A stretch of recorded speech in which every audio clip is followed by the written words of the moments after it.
राधे राधे दोस्तों, आप लोग कैसे हैं। मैं आशा करती हूँ आप लोग अच्छे होंगे, स्वस्थ होंगे, मस्त होंगे, अपने अपने कामों में व्यस्त होंगे। मैं लाई हूँ तीज गीत, आप लोग सुनिएगा जरूर।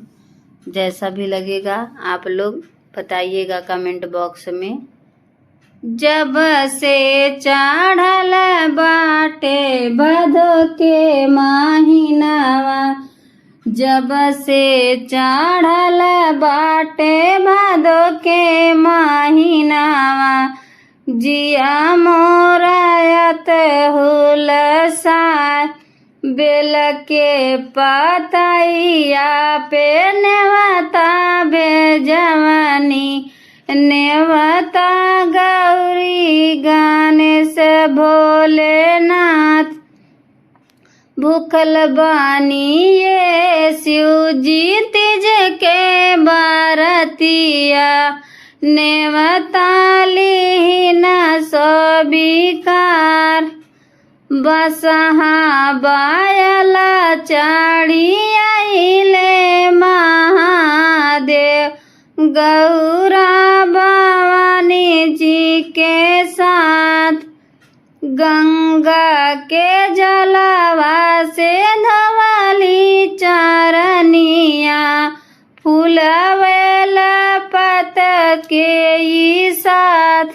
निहुरी निहुरी हम करी पे लगिया,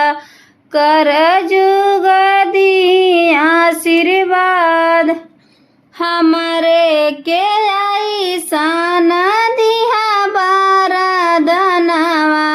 अटल रहे से नूरा हमार,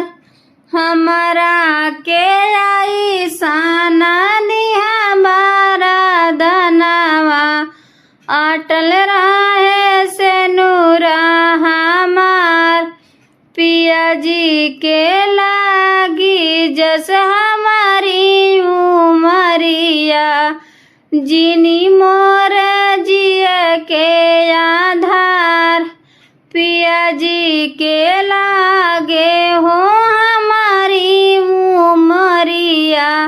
जिनी मोर जिए के आधार, पियावा से बाटे महासोला हो सिंगरवा, हथवा में चूड़िया पायल बाजे पाँव, सरबत मनोरथ पुरावा महादेव, गौरा मैया भैनी दयाल,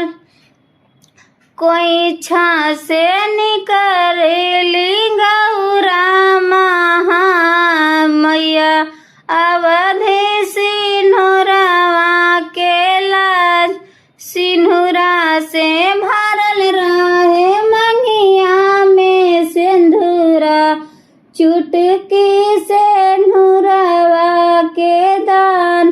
चुटकी से नूरा मैया भरी देहली मंगिया, धन भगिया हमारो हमार, 16 सुंगर पैया माया तोरे परनी, सिर पे जो फेर दिहनी हाथ, जुग जिग बड़ो बाबू तोहरे से नूरवा, सजन रहे खुशहाल,